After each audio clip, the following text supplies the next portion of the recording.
All right, so thanks again, everybody, for stopping by on a beautiful Saturday morning. So today our first session is with Axie Navas. She's the director of Outdoor Recreation Division, as you can see in her background, with the New Mexico Economic Development Department. And after Axie's talk, we will have Joel Van Essen, and he's an associate with the City Different Investments, and he'll give you a perspective from the investment side and what they are looking at when seeking outdoor recreation businesses to invest or to pay attention at least. Welcome, Axie. If you could introduce yourself a bit better, I guess. I did it too short of an introduction for you, I guess, and then we can go around. So Trevor, you're on deck. So yes, Trevor here, big outdoor enthusiast, actually in the film industry, but also an entrepreneur. Been doing film for 20 years, trying to convert that maybe to content creation in any aspect. Hopefully more outdoor stuff. I did have an outdoor show in 2012 called Outdoor Southwest, where we went around, especially New Mexico, and featured different activities and locales and locals. So yeah, just saw this and wanted to check it out and see what it was all about.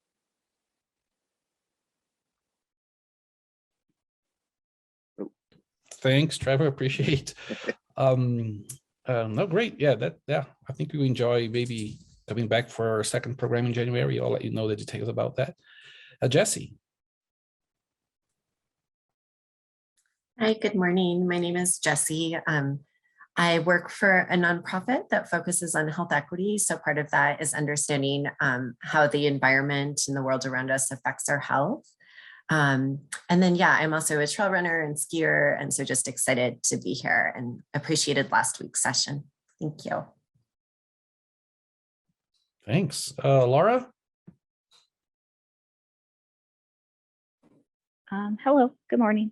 My name is Laura. I work with a homeschool group that gives and facilitates outdoor education for homeschoolers in Albuquerque, New Mexico. And yeah, I was also really interested to see how the outdoor recreation economy is developing in New Mexico now and see where this is going. So thank you so much. Thank you, Laura. Brian. Hi, good morning. My name is Brian, and I live in Santa Fe, and I joined last week and joining this morning because I'm interested in putting together a business plan for an independent specialized outdoor store in Santa Fe. So thank you. Well, thank you. Yeah, I think you all enjoy this conversation next year too. So more on that. Axie, take it away if you want to add to your introduction, or the floor is yours. Great, thanks, Wellington, and good to meet everyone else on this call. As Wellington said, I'm Axie Navas. I'm the director of the Outdoor Recreation Division. I come to this job, my first job in state government, through time in the journalism world, in the outdoor industry, through journalism, most recently as the digital director at Outside Magazine, so running their website and kind of all of those digital platforms. So that's the approach that I take to this, that storytelling approach, that connection with one's audience, and have brought that background here. So what I want to do this morning is just give an overview of what the Outdoor Recreation Division within the Economic Development Department does, as well as, just because of the timing, talk about some of the stats we're looking at around the outdoor recreation economy, what that means for the future right now in 2021 and beyond. So to use those numbers to put the economy in context, and then talk about the work that this division does to advance our core mission. So with that, I'm going to share my screen. Bear with me a second here.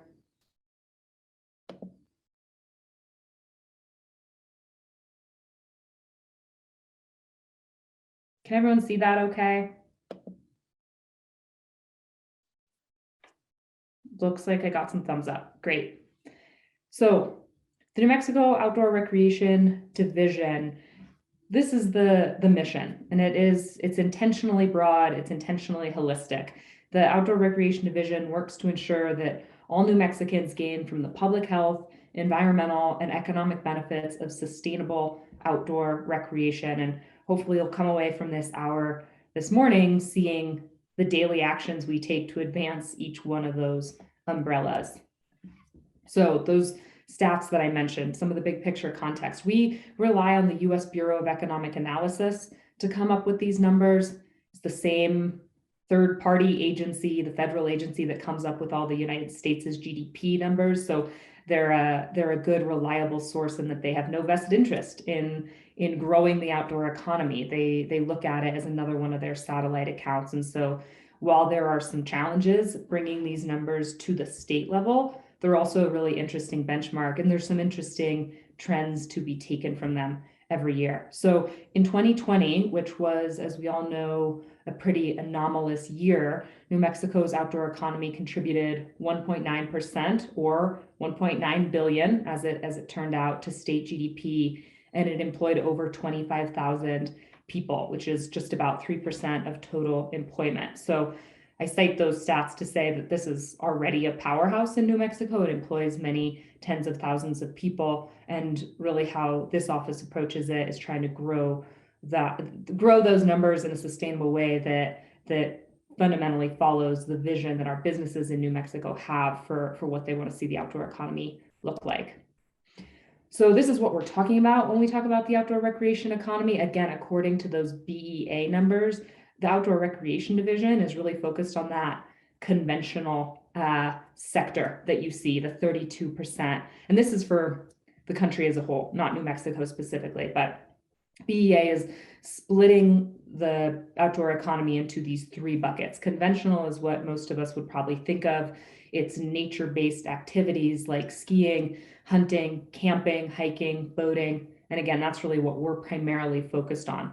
BEA numbers also account for all these other supporting activities. And that's things like warehousing and transportation, travel and tourism, local trips, government expenditures, 58%.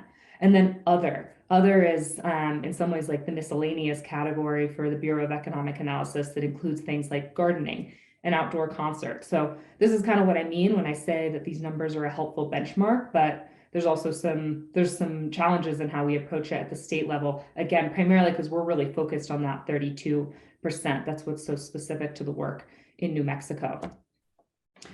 This is what we saw in 2020. I mentioned it's an anomalous year. Some pretty major drops in GDP contribution and employment because of everything one might expect, right? Public land closures, state and federal, real disruptions in the travel industry, massive supply chain issues that many of us are still struggling with, right?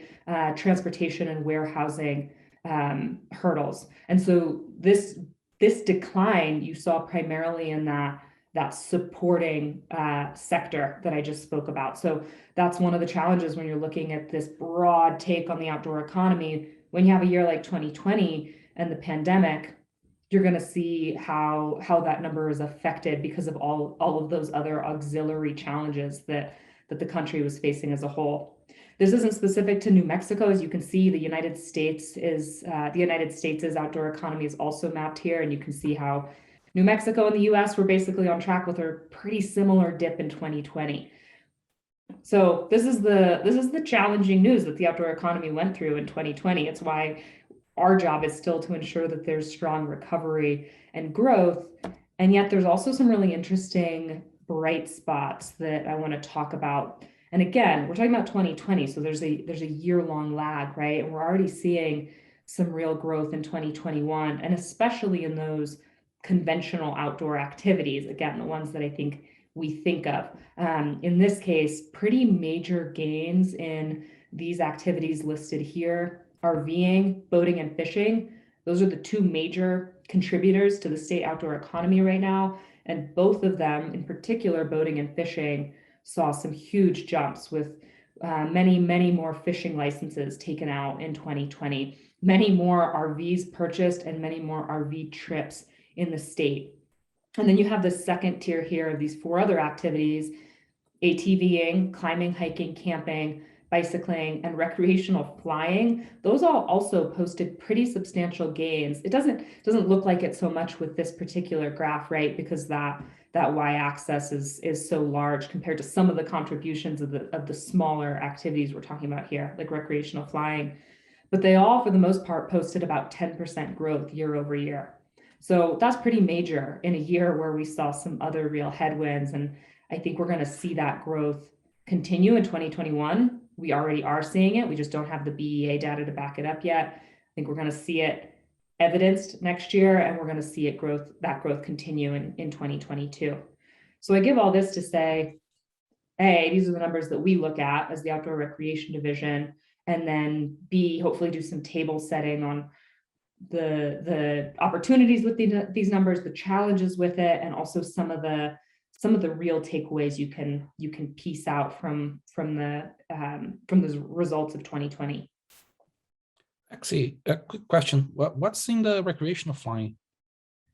So what is recreational flying? Is that kind of the question, Wellington? Yes, it's just, is it drones or is it person actually learning to fly themselves?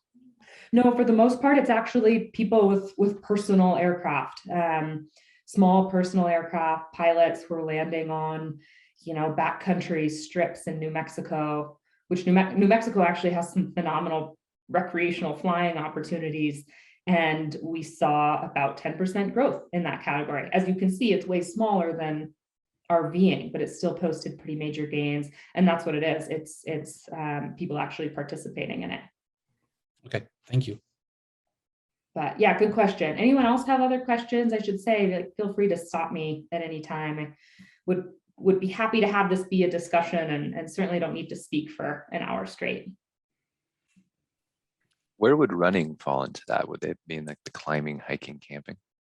Yeah, it would be. Good question. So in this particular subset of data, it would be. There's also going to be some running contributions in the manufacturing space. If you're making like running apparel, running shoes, that wouldn't be captured in this breakdown. It would be captured in the like manufacturing subset of the numbers. So short answer is yes, when you're looking at an activity, but you can kind of dive in a little bit more if you want to see more specifics.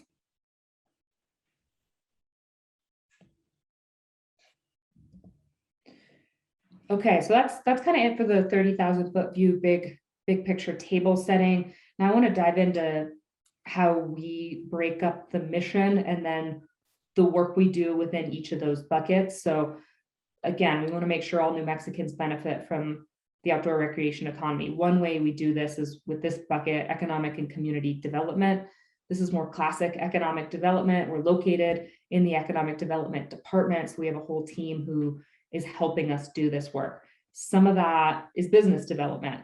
The state, through the economic development department, as well as through all of our partners, has this whole raft of resources for businesses to either relocate to New Mexico, to expand in New Mexico, or increasingly through the pandemic, it was to help businesses get through the pandemic. And that looks like everything from, professional development expertise to actual grants for infrastructure, for hiring, to connecting, an individual business with the right on the ground resources. Like we work really closely with the small business development centers, the SBDCs, or the Small Business Administration, SBA. We work closely with those representatives to bring in those financial resources, that actual funding, and then connect it with small businesses. So that's one takeaway I'd have for anyone here looking to start a business.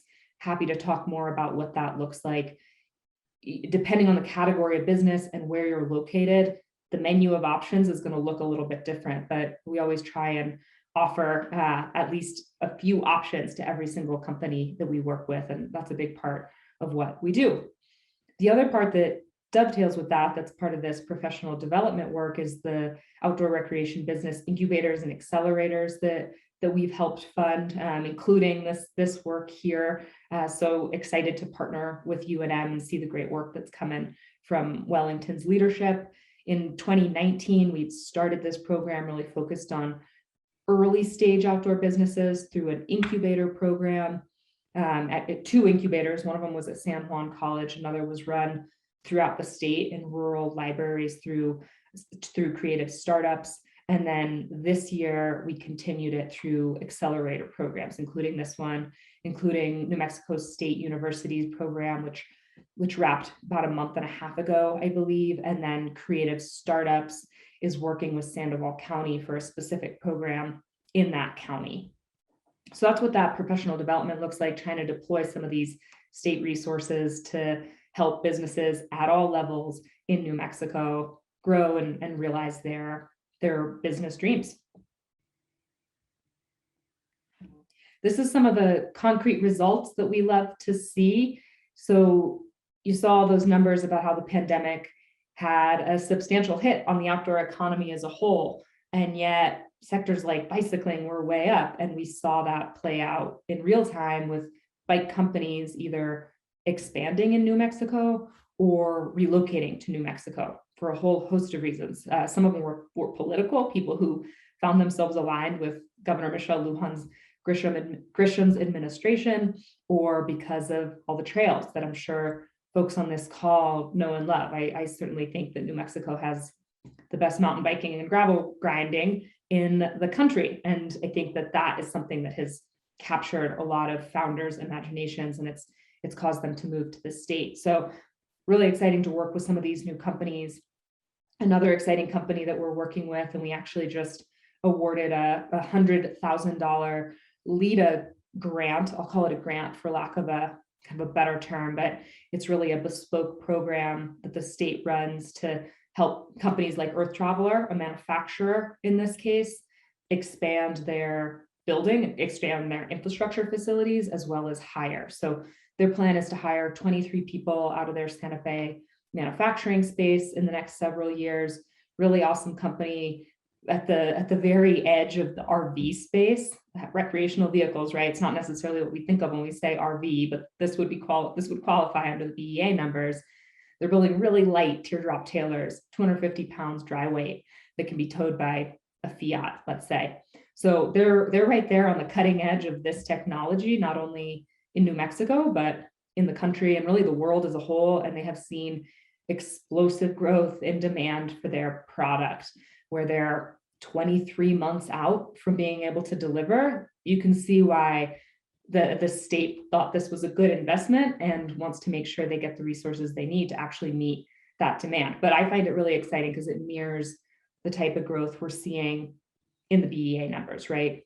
This RV sector is going crazy, and that's true in New Mexico, certainly, and in Santa Fe specifically. Another program that we're going to be expanding in the next couple of months here is this New Mexico Main Street collaboration. In short, it's a way to be really proactive to make sure that people who are going to these outdoor recreation opportunities are also making it downtown to spend their money downtown where the businesses are, right? Where the restaurants are, where the lodges are, and to have this connection, this economic development connection between Main Street and the outdoor recreation assets. So if you can think about it, right, the trails around Pecos, the Glorieta region has some truly outstanding mountain biking. Well, this is a program that wants to ensure we're thinking really creatively and proactively on how do we ensure that anyone who's going and parking their car on the side of the street to ride those trails is also making it to Pecos and spending money at local restaurants or working with a local outfitter and guide. So a lot of this work is strategic planning, is making sure that the state is aligned with what a community vision is for outdoor recreation. And it looks different in each community. There's no cookie cutter approach. It's again, my caveat to those GDP numbers, because we're not all about just unsustainable GDP growth. It's got to come from what the community wants. Sometimes that looks like getting more kids outside doing river stewardship work. Sometimes it looks like a more defined tourism plan, a marketing campaign. It looks really different depending on where you are in the state. And that's what this program is all about, sussing out and making sure we're having a conversation about it. So this is some of the the funding that is specifically aligned with that previous program that I spoke about. The Outdoor Recreation Trails Plus grant is a grant that invests in outdoor infrastructure. I'll give examples of what I'm talking about there, but it's really quite simple. It's trails, it's signage, it's riverbank restoration, it's pit toilets to address the growth in outdoor visitation that we've seen. And we have a major goal of trying to grow this program. Our legislative ask this year for this grant is $7 million, up from, as you can see, $506,000 this year and just $75,000 the year prior. But with this $500,000, we awarded the $500,000 to 25 projects in 2021. 64% are in rural counties. The ask was for almost 2.5 times that amount, and there's still some major gaps in what we're able to fund as far as planning actual construction docks to get some of these ideas shovel ready. Maybe some of you moved here from other states. Maybe some of you are aware of the conservation and outdoor recreation programs other states around us have. I'll say Colorado, they have kind of a gold standard when it comes to outdoor recreation funding through lottery funds and their Go Colorado program. They put about $20 million of funding into outdoor recreation and conservation every year. So, you know, I think there's a lot of leadership in New Mexico that wants to see us close that gap. This is a small part of it, but it's a key part, I believe, in making sure that this outdoor recreation economy is sustainable and that we're investing in healthy lands and waters. So this is one trail that was awarded funding, Chili Line Trail in Santa Fe. That work has begun. You can see the signs going up, the construction underway.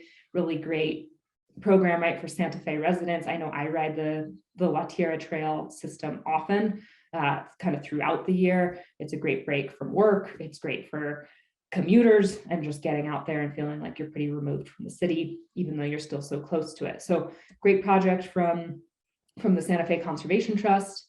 This is another one, very opposite end of the state in Lordsburg, that is an application. It was a successful application to improve rural access to the Continental Divide Trail put forth by the CDTC.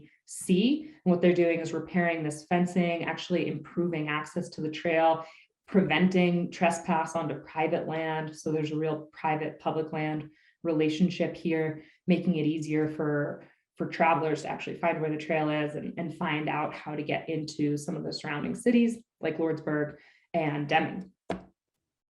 Another really cool project that we awarded funding to is this pavilion that they've started construction on. It's going to serve as an outdoor recreation business incubator space, so actually bringing businesses in to have headquarters here, as well as a trailhead to one of the southern portions of the Continental Divide Trail, just out of Silver City. So that's the Outdoor Recreation Trails Plus grant. Again, we have a big ask for much more funding this year. One of our marquee programs. The other one is the Outdoor Equity Fund. This is one I'm so proud to be able to work within. This is a fund that was really created in New Mexico by New Mexicans, and other states have taken note, including California and Colorado.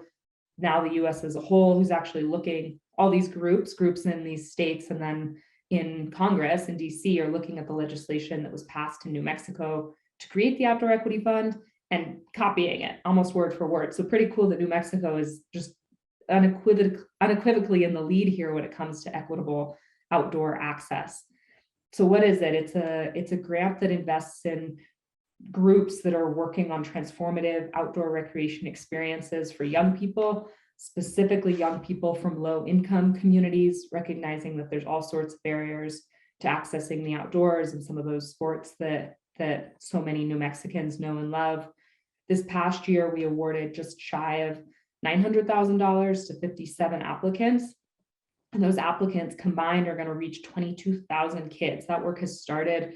It's going to continue for the next year. But pretty game-changing numbers, especially for a small state, right? Population of about 2 million. When you're reaching that number of young people, you can really see that systems change difference. So $900,000 in 2021. This program started with about $100,000 in 2019. It's obviously grown from there. It's another one where we're gonna be advocating hard for in the legislative session with a $3 million ask.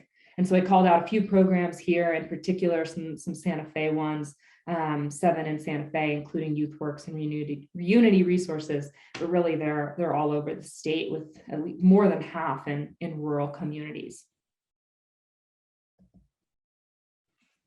I had a video to play, and let's see if this pulls up okay. It does. So I'm gonna play it and then just shout out if the quality is too shaky to continue. I know it can be tough over Zoom, but what this is just to hear from someone who actually received an Outdoor Equity Fund grant, Elizabeth Wados, who's based in Las Vegas and works for the Hermit's Peak Watershed Alliance. She can speak much more eloquently than I can to the need for this program and also the real benefit it's already having all over the state.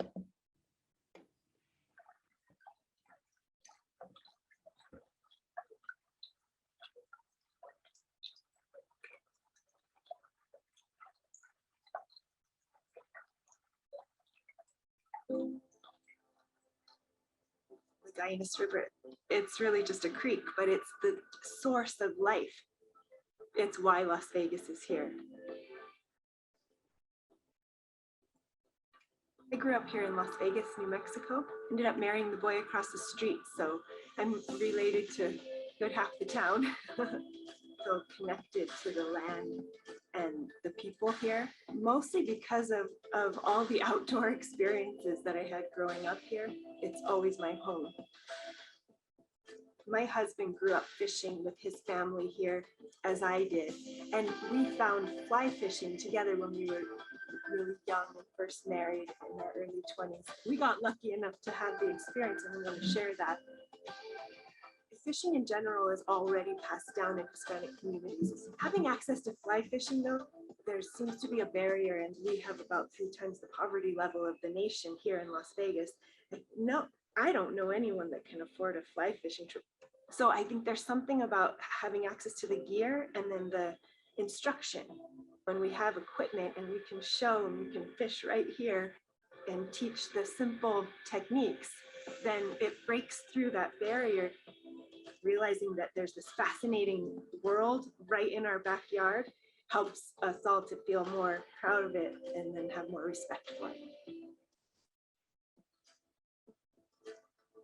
In the spring of 2019, community organizers and visionary leaders joined forces to create the first of its kind grant program that deliberately works to connect overlooked communities with the great outdoors.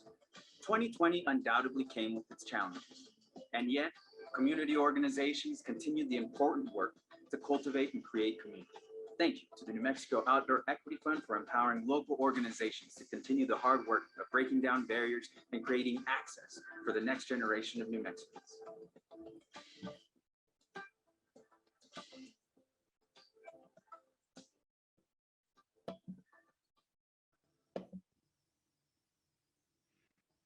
So that's what I always like is a nice intro to the Outdoor Equity Fund from 2 people who are central to it. Both Elizabeth was one of the inaugural awardees, and then Angel Peña with Nuestra Tierra Conservation Project out of Las Cruces, that organization, which was created in part co-founded by City Councilor Gabe Vasquez, who's now running for a congressional seat in the southern part of the state in District 2.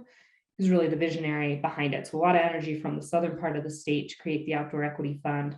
And I think it's always so helpful and inspiring to hear from the visionaries behind it. So if you want more Outdoor Equity Fund videos, you can check those out on our website. I'll continue, just wrap it up with the rest of the work that we're doing. The other program that I think aligns really closely with the Outdoor Equity Fund is this paid outdoor internship. It's focused on high school students, and it's really intended to take a good hard look at workforce development and looking at the young people who are graduating. How can the state help ensure that they know that there are outdoor recreation jobs out there, really diverse jobs all over the state, doing all sorts of different work, from communications and advocacy to raft manufacturing. How can we expose these young people to these experiences? So One way we as a state division are attempting to tackle that is through this program. It's in partnership with Future Focused Education, an amazing nonprofit based out of Albuquerque. And we're working with, in this first pilot, just 3 students and 3 employers who 3 students put in over 420 hours with these employers in Las Cruces and Santa Fe to learn about watershed management, to learn about outdoor education, to learn about outdoor advocacy and trail building. Small program, we want to grow it, and we actually have continued this in the fall, and we're going to ramp it up in next spring, in spring 2022. But really the goal here is to ensure that high school students are paid for their time, looking through that equity lens, and then to expose them to these jobs. One cool story from this first cohort is that we had one student who worked at RiverSource figure out that he actually really loved conservation and forestry work through that internship. And then he was offered a job as soon as that internship ended with the Forest Guild. And so now he's working outside of Santa Fe, doing what he found out he had a real passion and affinity for, which is that forestry work, that restoration work, that working on the land. So pretty exciting. We're excited to grow this and really grateful for that partnership with Future Focused Education. So another bucket here, conservation. I think this underlines everything we do. It's a really important part of that Trails Plus grant. We have a scored part of the application that is specifically looking at the positive impact this project will have on the landscape. Often, again, that looks like riverbank restoration, let's say, where you can improve access for anglers and for hunters, while also improving the waterway and the riverbank at the same time. So conservation is an important part of that grant. It's also the North Star behind this particular work. We are advancing a petition to designate about 120 miles of river in New Mexico as outstanding national resource waters. Anyone maybe with a hydrology or advocacy background might be familiar with it, but if not, that also doesn't surprise me. It can be a little bit of an obscure designation, but it's a really important one. It protects the water quality of a river in perpetuity. It holds the state accountable to protecting the water quality of these places. And we're nominating sections of the Rio Grande, the Rio Hondo, which is the river that flows down from Taos Ski Valley, and the headwaters of the Rio Jemez outside, kind of within the Valles Caldera, based on their outstanding recreational significance, that it's so important to the outfitters and guides who rely on these places for their livelihoods, for the kids who are getting out here, where it serves as their classroom, for the rest of us who just find great joy and solace in these places. We find this petition really important to actually put a mark and stand up for what we believe in terms of healthy lands and water. So that's the Outstanding National Resource Waters petition. Again, you can learn more about that and then everything else I've talked about here at our website. This is just a legislative outcome from this past session, all the way back in January now. Our budget for some of these marquee programs went from $175,000 to $1.67 million. And that's the type of growth we're looking for in 2022 as well. There's a fair bit of federal money coming to the state. Some of you might have heard just recently, the Economic Development Administration awarded $8 million to the Outdoor Recreation Division and the Tourism Department, focused specifically on outdoor recreation economy recovery. So we're going to be rolling out details on what that looks like. It really just happened on Monday, but $2 million from the EDA. There's a fair bit of money in surplus from the state budget that we're going to be advocating for too, again, primarily for that Trails Plus program and the Outdoor Equity Fund. That's the type of investment and prioritization that the governor has led around the outdoor economy, that my boss, Secretary Alicia Keys of the Economic Development Department, has led. And I really just cite these numbers to say there's a lot of energy in New Mexico around outdoor rec at the moment. It's a really good time, I think, to be in this space and to be advocating for this industry. So I'll leave it at that. Happy to take any questions folks have. This is the website that I mentioned, easy URL to remember, nmoutside.com. All the things that I've run through pretty quickly here are there. And I'd also recommend signing up for our newsletter. If you haven't already, it's a good way to stay up to date on grants that are coming up or new programs that we're unveiling. That Economic Development Administration money that I just referenced, we're going to be looking for a lot of community support and input on that. So a lot of opportunities. Check out our website, sign up for our newsletter, and I'll be excited to stay in touch. So with that, I'll stop share and happy to stand by for questions. Thanks for the time this morning. Thank you, Axie. Wow, I keep learning more and more. I think you're gonna convince me to just work 100% on this area. So I do have a few questions, but I'd like to open to our participants first. So anything, comments, reactions, specific questions? Anybody? I have a question. What are the internship program? How big, how broad are you hoping to make that in the next year? The reach, either with people engaging companies or interns? You know, I think the sky's kind of the limit. I think our like immediate benchmark would be to have 50 students enrolled with 50 employers. And I think we can get there. Honestly, part of the reason it was smaller than I'd hoped this previous year in June is still because of the pandemic. We had a lot of school districts that felt pretty strapped at the moment, which I'm sure is not a surprise to anyone on this call, and a lot of students who didn't feel ready to spend that amount of time outside of the classroom. So I think there's been a little bit of a transition there, but I think we have a number of outdoor employers that are raising their hand and saying like, we're ready to take interns. And part of the groundwork so far has been bringing school districts on board. I think that's really going to accelerate this fall. So that's a quick answer is, you know, about 50 kids. And really what we'd like it to be is it's open to, you know, every single school. We have school districts in every part of the state, in every municipality, or at least every county participating. And then what we need after that is employers in each of those counties saying, I'm ready to take a kid. Yeah, that's one thing I've been a part of was the New Mexico True campaign, going out and filming, and you know, to see all the stuff that this state has to offer in the outdoor recreational space, it is, you know, a very amazing state that way. And you know, hopefully the kids are interested in getting out of the classroom, out of the house, and off the phones and computers and TVs, and get out there and experience outdoors. Yeah, and I think we will see that real interest. Honestly, some of it's just been logistics, like coming from school districts that have been strapped and are exhausted by the results of the pandemic. You know, bringing a new program, I think, takes some time to build that up. But we've seen huge interest from a lot of kids. I think it's just a matter of making all those stars align. Right.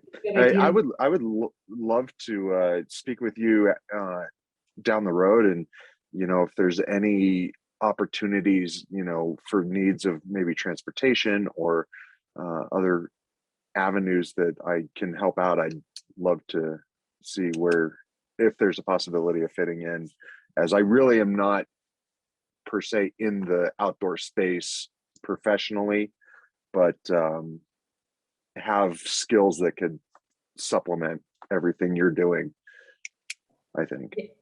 That'd be great, Trevor. I'll drop again, like my contact info. Wellington has it, so you know, happy to have it shared after this. I'll drop it in the chat too, and you can find it on our website. So happy to have that follow-up conversation and see how we could work together. That'd be great. Yeah, that'd be great. Thank you. Thank you. Brian, Laura, Jesse.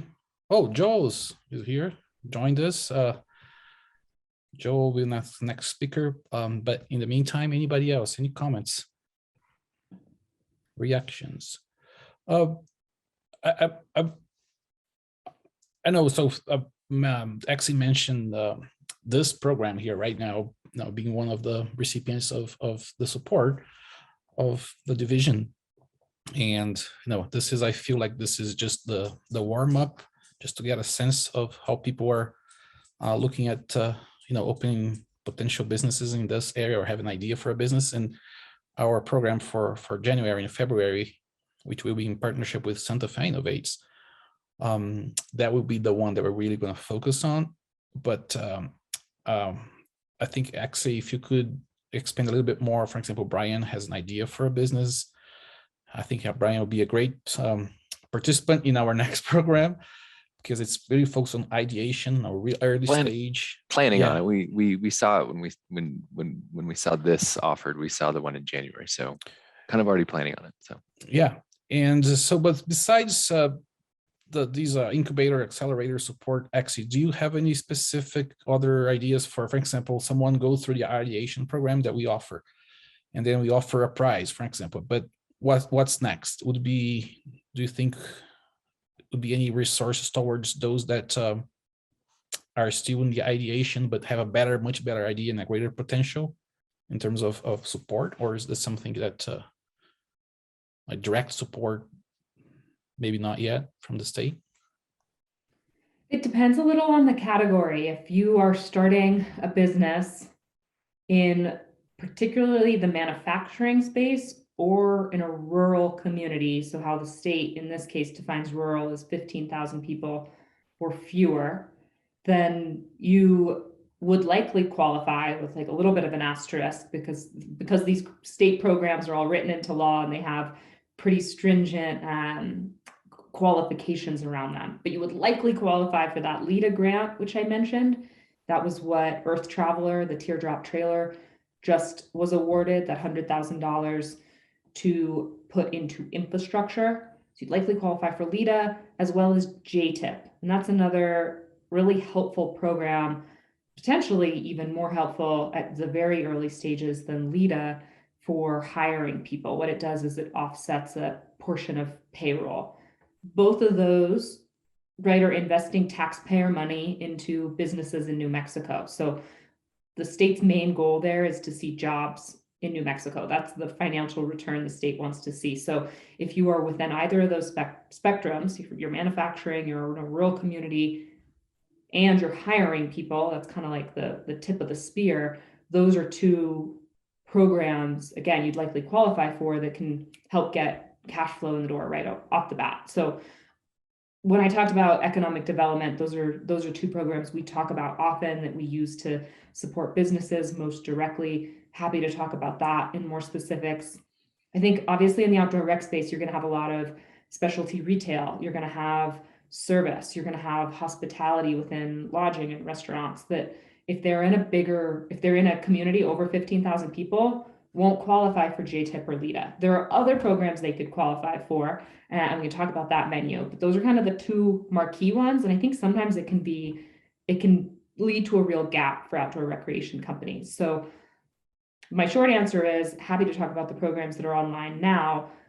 Longer answer is to say we also are getting some new financing options on the table specifically for businesses that wouldn't qualify for JTIP or LEDA. We're going to be using some of the federal stimulus funds specifically around venture capital, equity investing, debt structures, so really low interest loan repayments. That we have ideas like this that we want to bring online and use to support businesses. So that's the longer term answer. That won't be live, and really we can't even be super public with those details until early 2022, but it's my longer way of answering your question, Wellington, and saying, stay up to date on our website, because we want to find resources like that are direct, really concrete, to support businesses that maybe don't qualify for LEDA or JTIP. I appreciate that, because my business idea would not qualify for those two. It would be in that other category, at least as how it is currently. And I think thought out.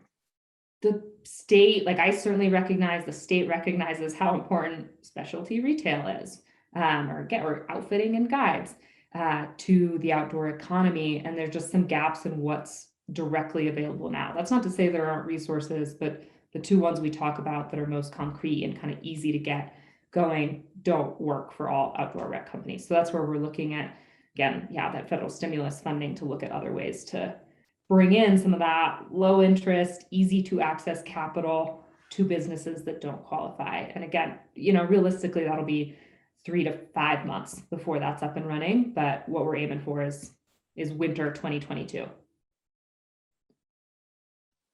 So I have another question. You're talking about the 15,000 populous communities. Is that like a township, or what's that designation of this like community? It's a municipality, a township. Okay.